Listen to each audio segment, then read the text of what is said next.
Paul Manafort.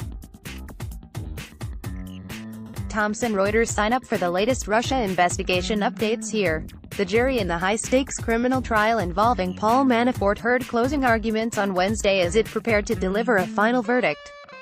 Manafort is the former chairman of President Donald Trump's campaign.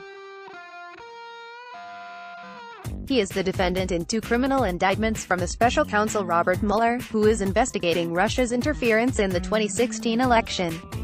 The indictment at the center of this month's trial was brought in the Eastern District of Virginia and charged him with 18 counts related to tax fraud, bank fraud, and failure to disclose foreign bank accounts.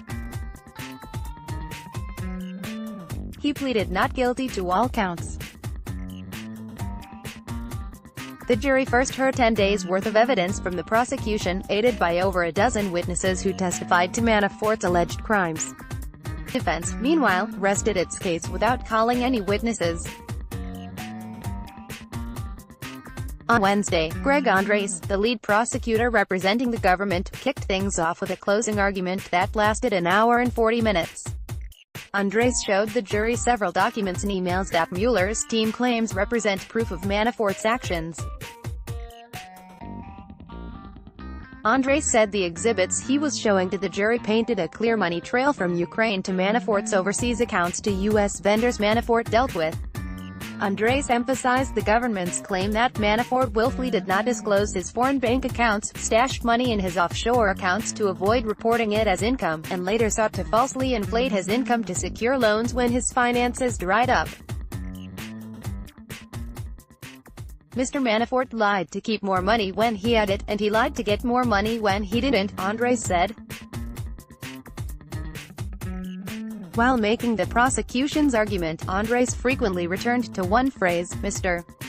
Manafort's lies. Specifically, he said the jury should focus on Manafort's alleged falsehoods and not the credibility of Rick Gates, the government's main witness against Manafort, whom the defense has repeatedly cast as a liar looking to clear his name by throwing Manafort under the bus. Andres said Wednesday that the jury didn't need to trust or like Gates. Instead, he said, the jury should focus on what Gates said and how it stacked up against the testimony given by other critical witnesses, like Manafort's former bookkeeper, accountant, and tax preparers. Last week, Gates admitted to committing crimes with Manafort, but he also admitted to embezzling millions from his former boss and having an extramarital affair a decade ago. Andres sought to shift attention away from Gates during his closing argument, saying at one point that the star witness in this case is the documents. When it was their turn, Manafort's lawyers cast a political shadow over the proceedings, arguing that Mueller's case was comprised of selective evidence that didn't amount to any crime. The defense also said the prosecution failed to show that one of the banks Manafort is accused of defrauding relied on false information. They also said, more broadly, that the government had not proven that Manafort acted intentionally to commit the alleged crimes.